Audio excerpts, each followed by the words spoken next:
Thank you so much, Pamela. Uh, well, I hadn't decided to talk about the Tony Blair Faith Foundation as such because my presentation is on Web 2.0 tools in the classroom.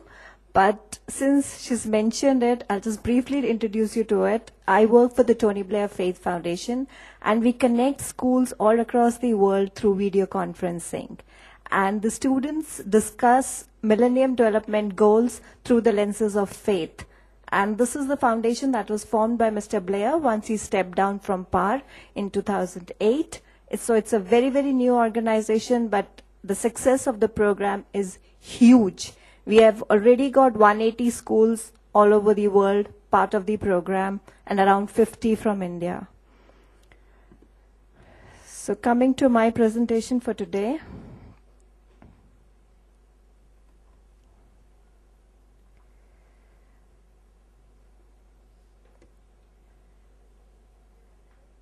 I have a video in a little while. Okay.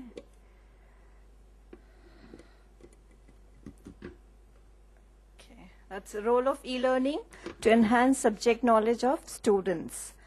I'll talk from a teacher's perspective because I've been a teacher throughout my life. I started my career as a teacher, ended up being a principal, and then moved on with the Tony Blair Faith Foundation. So I'm just going to talk about the simple tools that are available and which can be very, very effectively used by teachers. We just need to motivate them and give them ideas so that they can be as innovative and creative in the classroom. So what does the word ICT mean to you as a teacher? I don't see many teachers. Can I know how many of you are teachers or principals here? Good.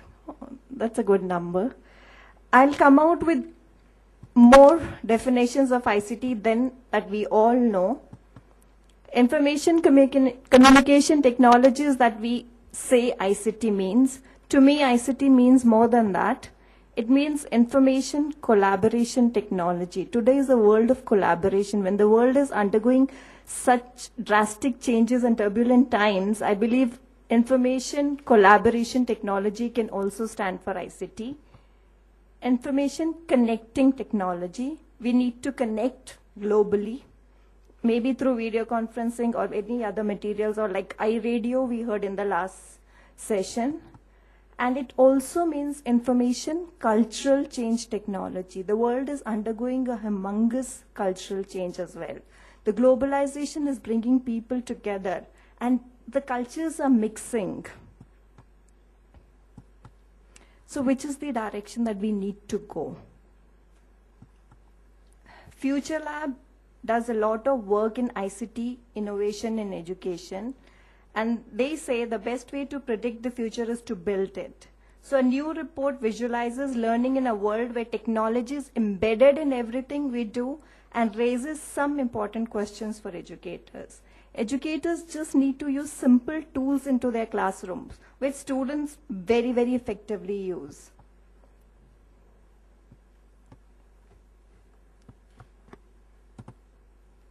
So technology may be the answer, but what was the question? We have come to an era where we think if we use technology, that's the end all, we are the best. But there are some places where technology is not the answer. In this case, I don't think the students require technology at all, or we need to use technology everywhere. This is the model of the school 1.0, where teacher delivers the content based on whatever government standards we have, and student act as minors reflecting the content skills back to the government. So it's learning, and then vomiting it out in the examination and not learning at all. This is the second. School 2.0 is the model that we are working on today. So students are co-learners with the teachers are the facilitators, and how do we empower the teacher? I think the time today requires empowering of teachers more than anything else. There's so much of money being spent on content development, which I should feel should be, spent on teacher development and teacher empowerment. If you look at students, they do fabulous job. I did a workshop with students And it took them half an hour to do what the teachers usually take a whole day to do. So what are we looking for in the 21st century? The skills that we are looking at are developing critical thinking, problem solving, creativity, innovation, communication, collaboration probably. And how is it achieved? It's again achieved by what CCE tells us: group projects, participation, engagement, collaborative learning, communicating, information sharing. So what is a teacher now? She's probably a networked teacher who has so much available that she does not know what to use and what not to use.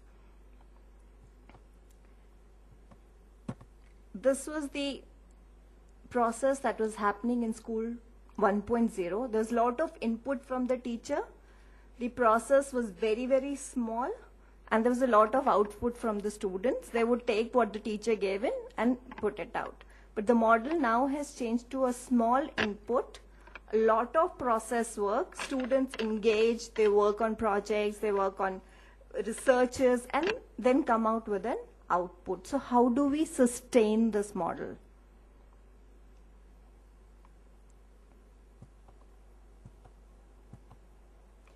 We look at teacher input, and on the y-axis we look at the student output.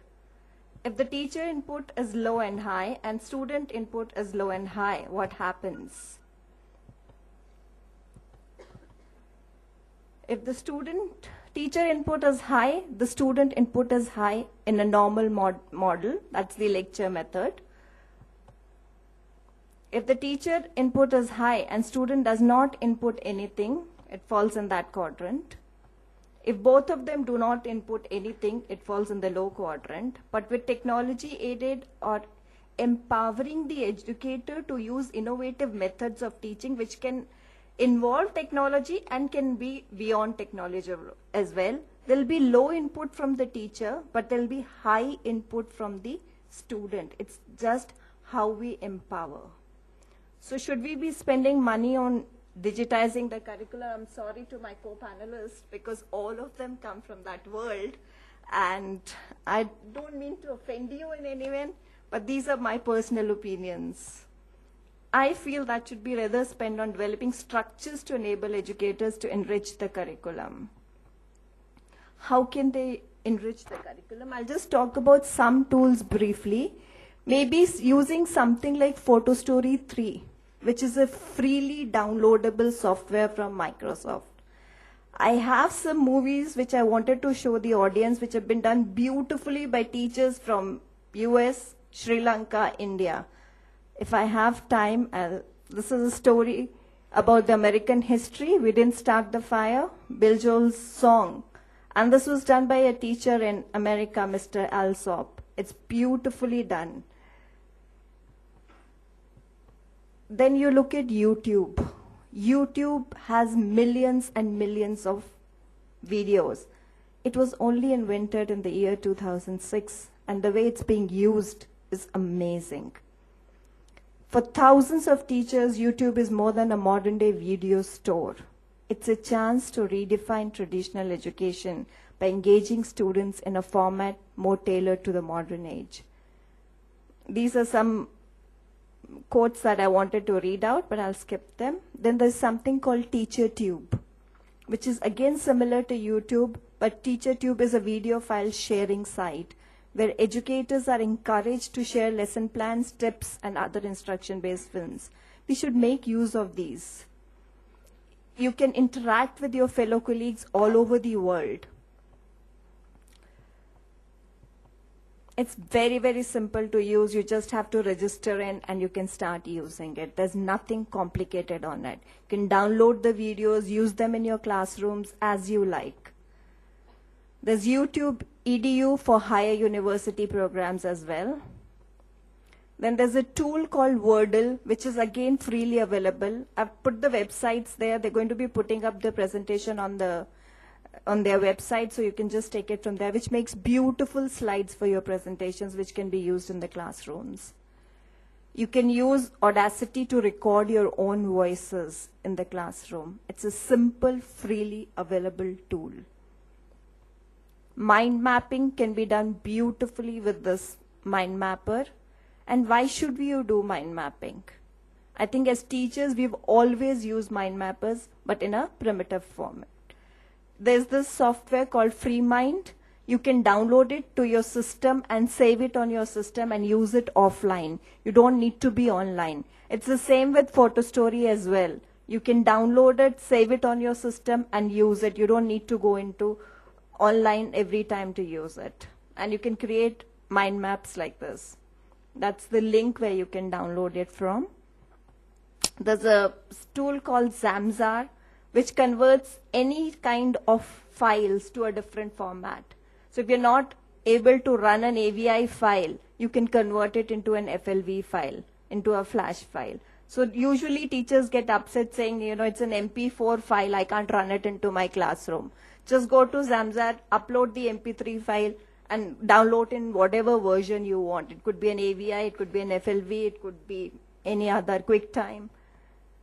You can use the social networking sites with your students. There's this site, Ning used to be a free site, but it's not free any longer. So you can use, just give me one more moment, grouply.com. There's an example of a school from Delhi. It's a DAV school, which has the Environment Club on the Ning website. And it's been having the Environment Club on the Ning social networking site for last 3 years. It's a paperless club. They do not make use of any paper. All their data is stored, all their files are stored online. All the members of the club have an access to it. It's not logged in a teacher's cupboard. All files are not there. You can just go online and view whatever you want. So teachers have used this website beautifully. I did a workshop for Sri Lankan teachers as well as Indian teachers, and they have accepted this tool so well. It's such a powerful tool that you can use it to create groups, converse with your students. It can be a very, very logged and safe group where only you and your students have discussions.